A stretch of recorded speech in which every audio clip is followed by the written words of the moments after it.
Hi, and welcome to Working Within 5 using bears or dinos in a cave. The goal of this activity is to work on combinations within 5. Each board consists of a collection of visible and hidden creatures. The total number of creatures is given in the prompt. Students will work to determine how many of the creatures are hidden in the cave. The cave will then be removed to check their thinking. You can either delete the cave or you can drag the cave image downward. Boards 2 through 11 will involve bears, and boards 12 to 20 will involve dinosaurs. Each board can be edited by modifying the prompt and moving, adding, or deleting creatures. Let's take a look at one. One of the things I love to use these slides for would be for number talks with young children. So a number talk is when you have children thinking about how to solve a problem mentally and then having other children to share out their different strategies. So for example, we might just read, there are 4 bears in all. How many are in the cave? And we might ask students to solve that. So once they have some time to think about that, we're going to record their answers. So let's say we have someone say, oh, I think, let me get the pen here. I think the answer would be 1. And someone else might say, no, I think the answer is 7. And so maybe these are the only 2 here because someone thought that you would add these 2 groups and that's how you would get 7. So then you would begin to say, so can someone explain how they came up with the answer of 1? So someone might say, okay, well, I knew there were 3 bears and, oh, sorry, there were 4 bears in all. Let me make that eraser there. So that's a nice way you can have your eraser if you mess up.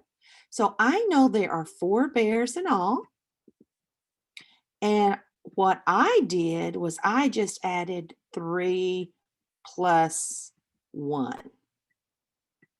So then I'm going to draw a cave here. So they think that is the answer there is 1. And you might say, can someone else think of another way that maybe they solved it?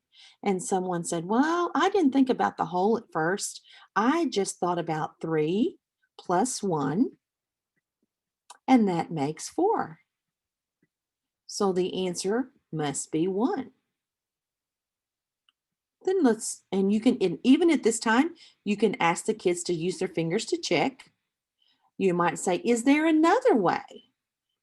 So maybe someone used subtraction and they said, well, I knew there were 4 in all. I can see 3 of them out of that 4.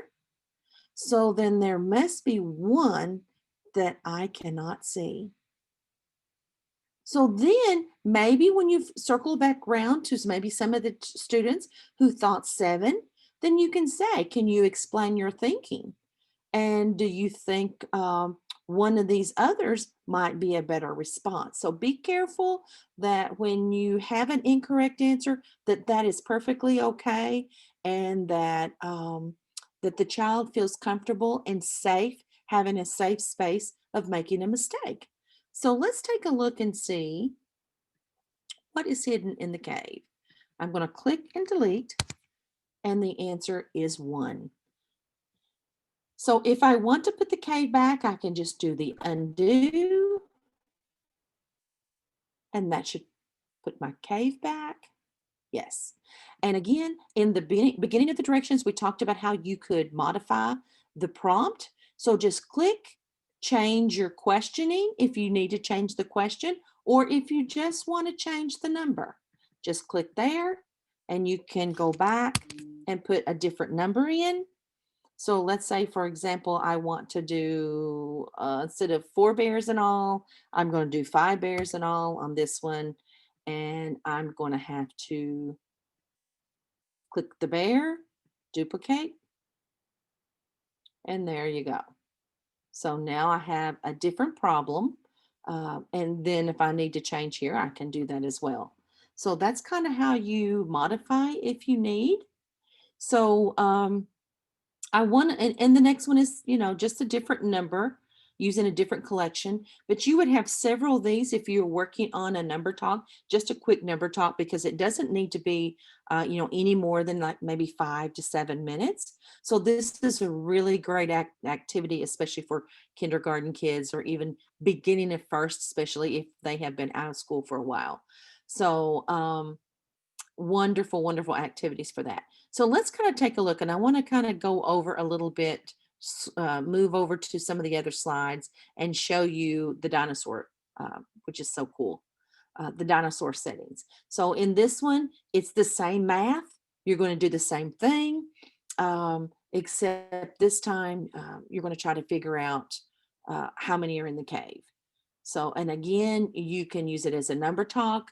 You could use it just individually, small group. However you choose to work on that is your choice. We also have another Jamboard, and I want to share with you real quickly. Um, Another one, except this time it is just dealing with frogs and logs. So again, it's just a different setting. It's a different visual, but the math is still the same. So you're going to see this one also listed on our website. So I hope you enjoy.